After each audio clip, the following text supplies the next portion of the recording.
Welcome to the Secrets of Learning Transfer, how to help learners apply what they know. My name is Jenny Clark, and I'm the Learning Solutions Manager at CMR Institute.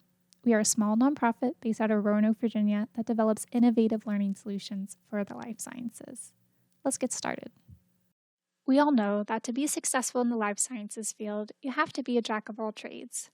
You've got to know the ins and outs of the human body, formularies, drug interactions, reimbursement, government programs, and that's not even getting into business acumen.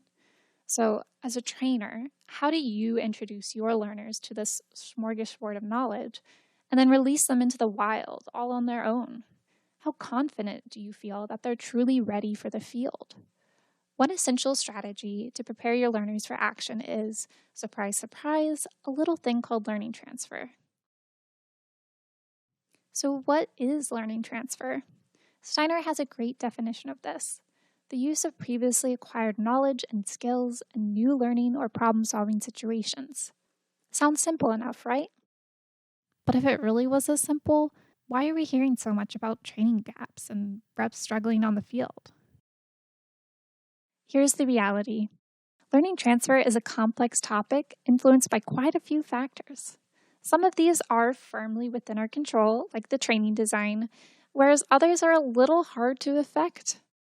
For example, with trainee readiness, you may have a learner who's not especially motivated, or with organizational alignment, a strong learning culture may not be the first priority. Today, we're largely going to focus on that middle piece there, the learning transfer design, but there are elements of the other two that we'll touch on as well. So without further ado, here are 5 little secrets to help you help your learners apply what they know. Secret number 1 is start with the end in mind. Knowing your end goal is going to guide your whole training design. Ask yourself, what do you want your learners to be able to do? For example, grow new business by 10%, master a consultative sales approach, support a new product launch. These are all examples of great goals to set. Once you know where you are and where you're going, you can determine how you're going to get from point A to point B. Having an end goal can be an anchor you base your whole program around. Keep in mind, you can also break your end goal into smaller steps to help chart a path for your learners. We have provided a learning transfer worksheet with this lab to help you determine the best end goal for your learners. Stick around for the QR code at the end. Secret number 2, context matters. How many of you are preparing for your driver's license? So imagine this. You're getting ready to take the road test, but you don't have a car or an uncle willing to lend you his old junker. Your only way of studying is by sitting in a classroom and reading the textbook. So you're going to have a hard time suddenly driving on the road, right? And why is that? It's because your learning context is drastically different from your performance context.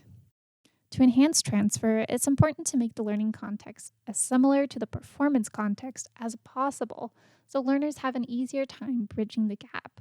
This is why, in the life sciences, it can be crucial to provide simulations of interactions so that learners know what to expect. Secret number 3, inspire motivation.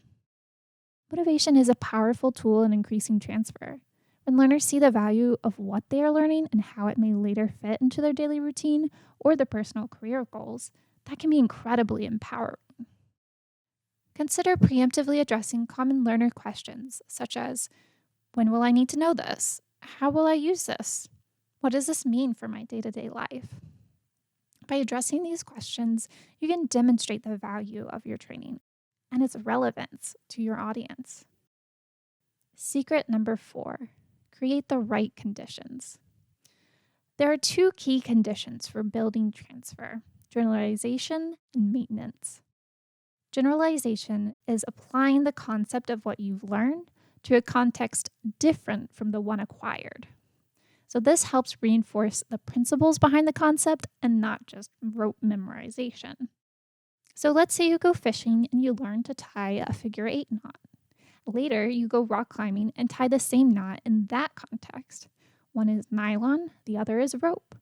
One is for securing your tackle, one is for belaying a partner, but it's the same knot. So with generalization, you're taking a core concept but applying it to different situations. In the life sciences, this might look like asking a rep to sell to a pharmacy or a hospital. They'll need the same core set of concepts, but will have to consider the nuances of each environment. The second condition is maintenance. So, practicing what you've learned to reinforce it. For instance, practicing an instrument or taking a CPR class are common examples of this. If you don't use it, you lose it. So, regular repeated practice is key. When first learning something, plenty of time is needed to build fluency. It can take a while for a new skill to stop feeling awkward and start feeling comfortable. So, again, creating the right conditions and building opportunities for practice is key. Secret number 5, there's no magic moment. A common misconception about learning transfer is that it's a one and done deal that happens after the textbook but before the field. In reality, learning transfer happens continuously throughout both the learning and work processes, provided that the learners have the right conditions. For every step along the way, learners should be able to relate what they're learning or doing back to their end goal. If they're expanding new business by 10%, they need to understand how learning about the A&P of the lungs is going to help them accomplish that goal. Which takes us to a bigger question. How do you support learning transfer throughout? There are many, many different ways to accomplish this. From cohort programs to train-the-trainer tools, these are just a few of the strategies and techniques we recommend for building a robust training program. The good news is you don't have to go at this alone. You can partner with a vendor like CMR Institute, whose team of experts can help you build custom tools to enhance learning transfer. One case study we thought we'd share to demonstrate how design can bolster transfer is this. A client came to CMR wanting company-wide managed care training to level set basic content on managed care across multiple learner experiences and roles. This program was created to walk the learner through 3 pathway levels, with each level supported by a custom facilitator guide. Their goal was to help reinforce content, encourage reflection and application, and pinpoint opportunities and need for future career development. With each pathway, learners started by going through a curated set of e-modules independently, and they ended by coming together as a cohort to reflect on the content and discuss questions and prompts from the facilitator guides. Then rinse and repeat for the remaining 2 pathways. Alternating between independent study and group discussion allowed learners to nail down the basics and then contextualize what they learned with respect to their role and unit. All of this works together to boost application and set the learner up for ultimate success on the field. So just like our case study, you too can do this and get great results. Scan the QR code to download our learning transfer worksheet.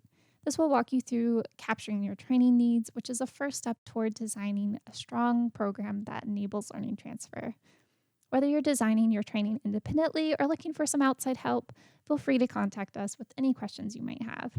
We're always happy to run through scenarios with you and offer guidance where we can. Thanks again for listening and have a wonderful day.